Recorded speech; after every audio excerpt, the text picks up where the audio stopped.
जगदीशपुर में उपस्थित अमेठी संसदीय क्षेत्र से जुड़े हुए मेरे सभी उपस्थित बहनों और भाइयों, मैं अभी काशी से आ रहा हूं। कल आपने देश के यशस्वी प्रधानमंत्री आदरणीय श्री नरेंद्र मोदी जी के स्वागत के लिए काशी वासियों के उत्साह को रोड शो के माध्यम से देखा होगा। क्या अभूतपूर्व स्वागत हो रहा था। एक राष्ट्र नायक जब अपना सब कुछ जनता जनार्दन के प्रति समर्पित करता है, जिसके लिए देश ही सब कुछ है, जनता जनार्दन की सेवा ही जीवन का ध्येय है और सत्ता नहीं बल्कि एक सेवक के रूप में जनता जनार्दन की सेवा में सदैव तत्पर रहता है। जब कोई जनप्रतिनिधि स्वरूप में कार्य करता है तो राष्ट्र नायक के रूप में जनता जनार्दन ऐसे ही सेवा करती है जैसे काशी वासियों ने कल प्रधानमंत्री मोदी जी का किया है। लाखों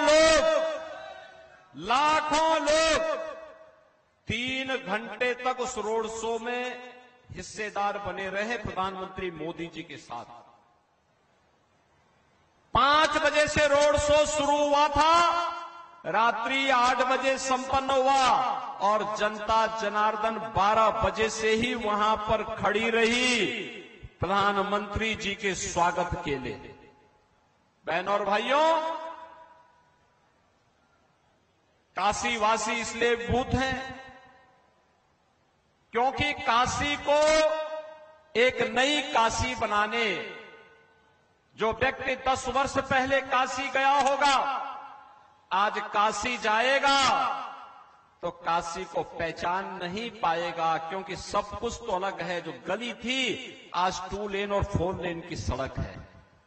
जहां झूलते हुए तार थे आज अंडरग्राउंड केबलिंग है। जहां पर जर्जर घाट थे, गंदगी से सने हुए घाट थे, आज चमकते हुए काशी के घाट हैं।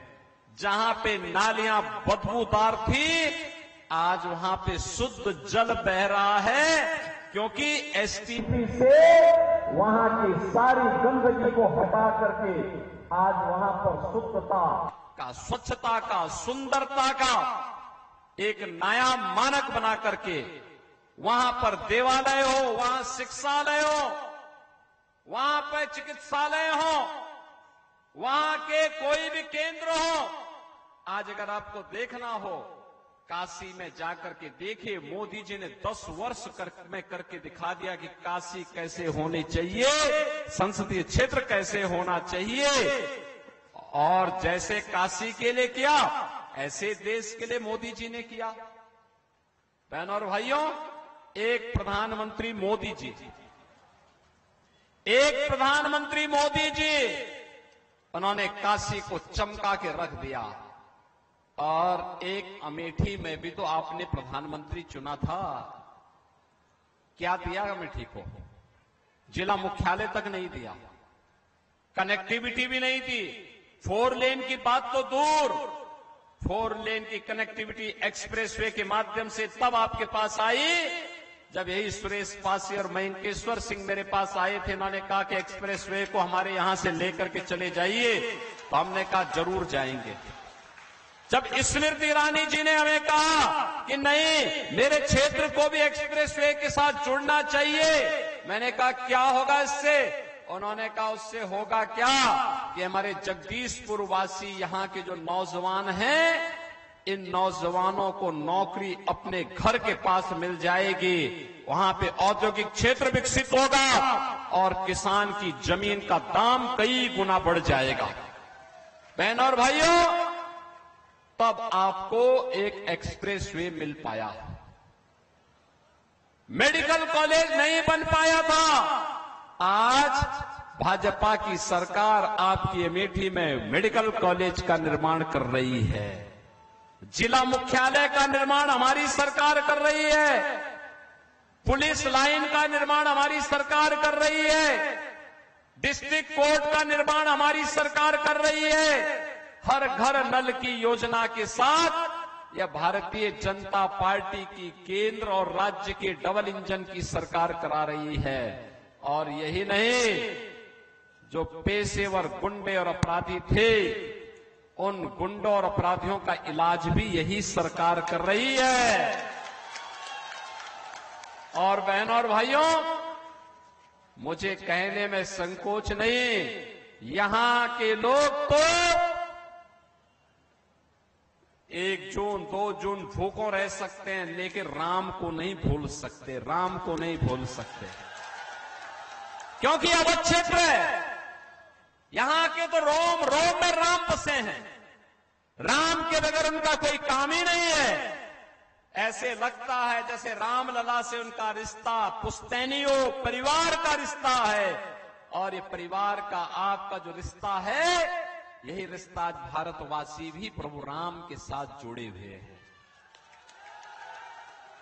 आप जिनको पहले चुनते थे, वे राम को नकारते थे, राम को अपमानित करते थे, राम के बारे में गलत टिप्पणी करते थे, हमारे ही वोट से हमारे खिलाफ, हमारी ही आस्था के खिलाफ बयानबाजी करते थे, हमारे वोट से चुना जाते थे और अमेठी के बाहर जाते थे, अमेठी के लोगों को कोसते थे, हमारे वोट से चुने जाते थे, देश के अंदर सरकार बनाते थे और आतंकवाद को फिर हमारे रामलला पर हमला करने के लिए आतंकवादियों को प्रेरित करते थे, हमारे वोट से चुने जाते थे और जनता जनार्दन के लिए आने वाली योजना में डकैती डालते थे, हमारे वोट से चुने जाते थे और हमारे ही विकास में रोड़ा बना करके बैरियर लगाने का काम करते थे। बहनों और भाइयों, पहली बार देश देख रहा है मोदी जी के नेतृत्व में, देश सुरक्षित है, दुनिया के अंदर सम्मान बढ़ा है, विकास के बड़े बड़े कार्य हो रहे हैं, highway, railway, metro, IIT, IIM, IIIT, AIIMS, Raebareli का एम्स मोदी जी ने दिया, और अब तो अमेठी में दुनिया की जो सबसे अच्छी राइफल AK-203 क्लास्कोप की ये जो राइफल है, दुनिया की अब की सबसे अच्छी राइफल है, जो रसिया के साथ मिलकर के भारत बना रहा है, यह अभी अमेठी में मोदी जी ने लगा करके उसका उद्घाटन भी किया।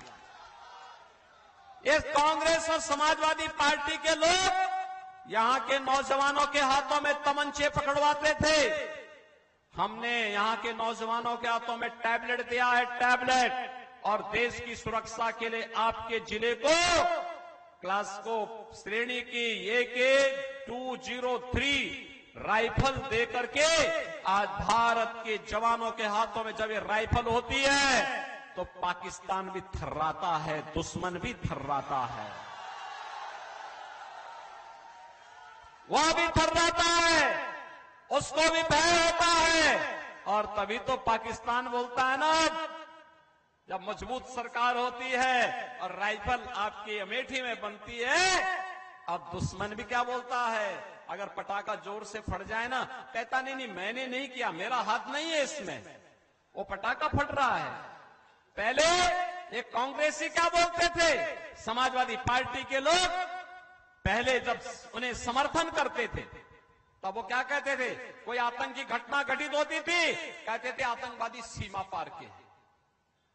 अरे सरकार कैसी, जब वो समस्या का समाधान न कर सके। मेरा ये मानना है, मोदी जी का मानना है, सरकार किसी समस्या के लिए, समाधान के लिए ना नहीं कह सकती। अगर जनता जनार्दन कह रही है कि यहां पुल बनना है, हर हाल में बनना है, उसको बनना ही है। जनता जनार्दन अगर कहती है कि हमारी अमुक समस्या का समाधान होना है, तो वह होना ही चाहिए, ये सरकार का लक्ष्य होना चाहिए। न कि ये बोलते हैं कि अरे आतंकवादी तो पाकिस्तान से हैं, फलाने देश से हैं, हम क्या करें। अरे तुम्हारे हथियार कब के लिए रखे गए, जाओ घुस करके मारो ना वहां पे जाकर के। लेकिन मारने के लिए हिम्मत होनी चाहिए ना। और जब हिम्मत होती है तब आस्था का सम्मान करने के लिए रामलला विराजमान होते हैं। और माफिया, बड़े बड़े माफिया जो पहले सरकारों का संचालन करते थे, उनका राम नाम सत्य है की यात्रा भी निकल जाती है।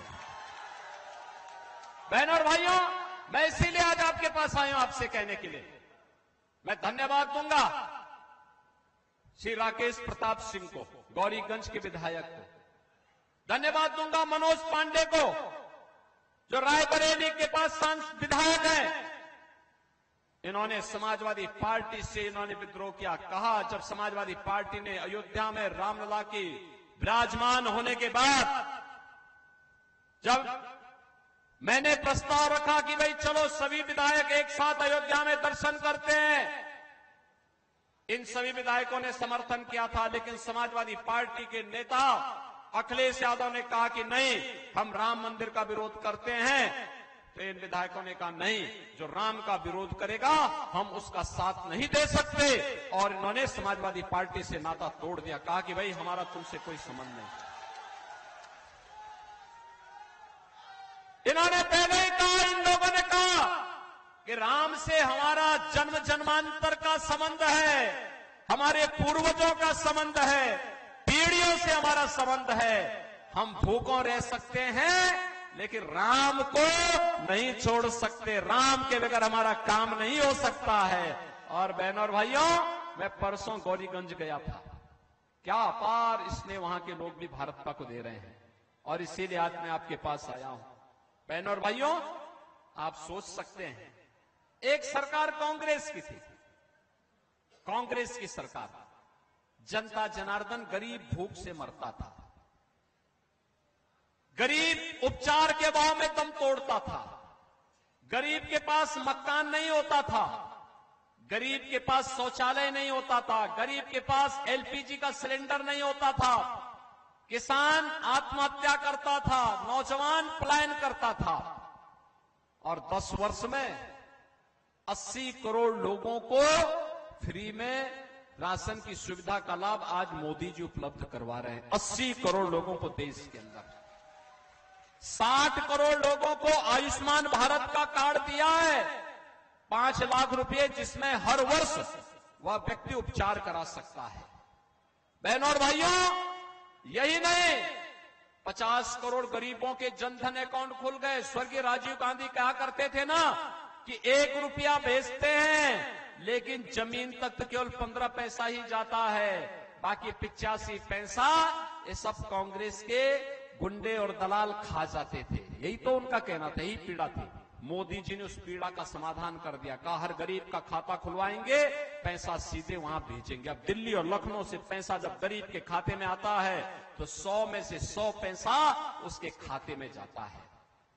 बहनों और भाइयों, 12 करोड़ किसान सम्मान निधि का लाभ प्राप्त कर रहा है। 12 करोड़ गरीबों के घर में शौचालय बन गए।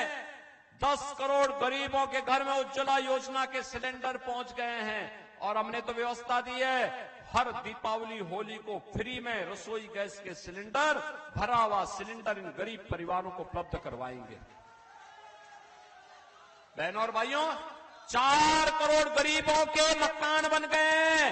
और मैं आपसे फिर यहां से मंच से घोषणा कर रहा हूं, जितने बाकी हैं उन लोगों की सूची बना दीजिए। इस चुनाव के बाद अगले 5 वर्ष के अंदर उनको भी एक एक मकान मिल जाएगा। बहनों और भाइयों, एक तरफ गरीब के प्रति यह कार्य करने वाली सरकार और दूसरी तरफ कांग्रेस और सपा के लोग एक तरफ राम का विरोध करते हैं और दूसरी तरफ पाकिस्तान का समर्थन। कहते हैं पाकिस्तान का विरोध मत करो, उसके पास एटम बम है। अरे हमने कहा उससे पावरफुल एटम बम हमारे पास भी है, चिंता मत करो। उसका एटम बम फेंकने के लिए है तो हमारे पास हमारा एटम बम फ्रीज में रखने के लिए नहीं है। हम भी छेड़ेंगे नहीं, लेकिन कोई छेड़ेगा तो फिर छोड़ेंगे भी नहीं, हो कहीं भी होगा। यानी पाकिस्तान का समर्थन कर रहे हैं, इन बेशरमों को शर्म भी नहीं आती है। और किस पाकिस्तान का समर्थन कर रहे हैं? आपने 3 दिन से लगातार देख रहे होंगे, पाक अधिकृत कश्मीर में हिंदुस्तान जिंदाबाद के नारे लग रहे हैं।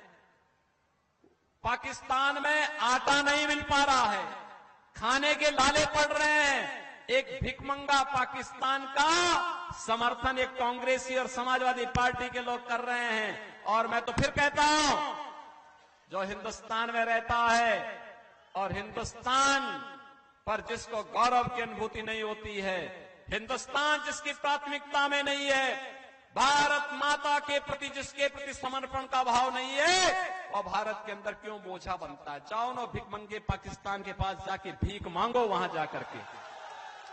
क्यों हिंदुस्तान के लोगों के जीवन पे बोझा बने हुए हो? और इसलिए बहनों और भाइयों, मैं आपसे एक ही बात की अपील करने के लिए आया हूं। ये चुनाव केवल चुनाव नहीं है। आएंगे लोग, बहकाएंगे, तमाम प्रकार के नारे देंगे, खरीद फरोख्त करने का प्रयास करेंगे, सब कुछ करने का प्रयास करेंगे। मेरी तो आपसे एक अपील है, ये चुनाव केवल चुनाव नहीं है बहनों और भाइयों, ये चुनाव आपके लिए, अपनी वर्तमान और भावी पीढ़ी को बताने के लिए भी और उनके भविष्य को संवारने का भी एक अवसर है। बताने का अवसर ये है, बताने का अवसर ये है, आपने अपनी वर्तमान और भावी पीढ़ी को आप बता सकते हैं। कहते सकते हैं, जब रामलला अयोध्या में विराजमान हुए थे ना, उस समय हमने यह दृश्य देखा था और ये हमारे कारण हुआ। आप ये बोल सकते हैं बहनों और भाइयों, मोदी और योगी के पास अगर आज ये ताकत है कि 500 वर्ष की समस्या का समाधान कर सकते हैं, ये ताकत कहीं और से नहीं, इस ताकत के दाता आप हैं। आपने ताकत दी है। अगर आपने जगदीश पासी को, सुरेश पासी को नहीं जिताया होता और स्मृति ईरानी जी यहां से सांसद नहीं होती, तो क्या हमारे पास ताकत होती क्या? अरे जब एक एक विधायक चुना जाता है, एक एक सांसद चुना जाता है, वही तो हमारी ताकत है। और वह ताकत थी, हमने 500 वर्षों के कलंक को समाप्त करते हुए अयोध्या में रामलला को विराजमान कर दिया। अरे ये पीढ़ी तो धन्य हुई है। आने वाली पीढ़ी को भी बता पाएंगे कि देखो हमारा भी योगदान है, क्योंकि मैंने भी कमल चुनाव चिन्ह पर अपना ठप्पा लगाया था, मोहर लगाया था, ईवीएम का बटन मैंने भी दबाया था। और लोग तो सुधरेगा ही सुधरेगा। जब परलोक में जाएंगे ना, तो पूर्वजों को भी बता पाएंगे कि देखो आपकी जो आस थी ना, आपका जो संकल्प था, आप जीते जी नहीं कर पाए, कई पीढ़ियां चली गई, आप बता सकते हैं हमने ये संकल्प पूरा किया है, आपका संकल्प पूरा किया है, उनका भी आशीर्वाद प्राप्त होगा। और इसलिए बहनों और भाइयों, ये चुनाव केवल चुनाव नहीं है, एक तरफ पुण्य प्राप्त करने का माध्यम है और दूसरा है कांग्रेस और सपा के गुमराह में आने की आवश्यकता नहीं। तमाम प्रकार के भ्रम पैदा करेंगे। इन्होंने पिछले 70 वर्षों में केवल भ्रम ही फैलाया है, भ्रम ही फैलाया है। जाति के नाम पर आपस में लड़ा भिड़ा करके, भ्रष्टाचार के नाम पर, अराजकता के नाम पर एक ही बात बोलनी है, जो देश की आवाज है कि जो राम को लाए हैं हम उनको लाएंगे। क्या बोलना है? जो राम को लाए हैं और क्यों लाएंगे? बोलना आत्मनिर्भर और विकसित भारत के लिए।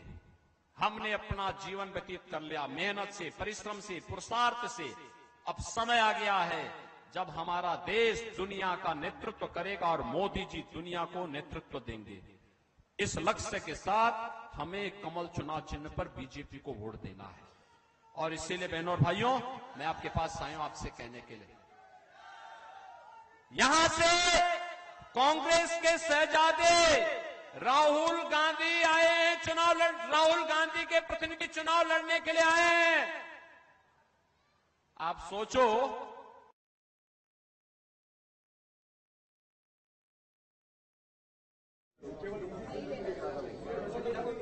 तो जिस तरीके से 5वें चरण के चुनाव को लेकर सीएम योगी वो जनसभा को संबोधित कर रहे हैं। हालांकि जगदीशपुर में मौजूद सीएम योगी अमेठी का ये विधानसभा क्षेत्र, अमेठी लोकसभा क्षेत्र के अंतर्गत ये विधानसभा क्षेत्र आता है। और जिस तरीके से अमेठी से एक बार फिर स्मृति ईरानी लगातार कोशिश बीजेपी की तरफ से कि इस बार भी अमेठी सीट पर जीत बीजेपी दर्ज करे।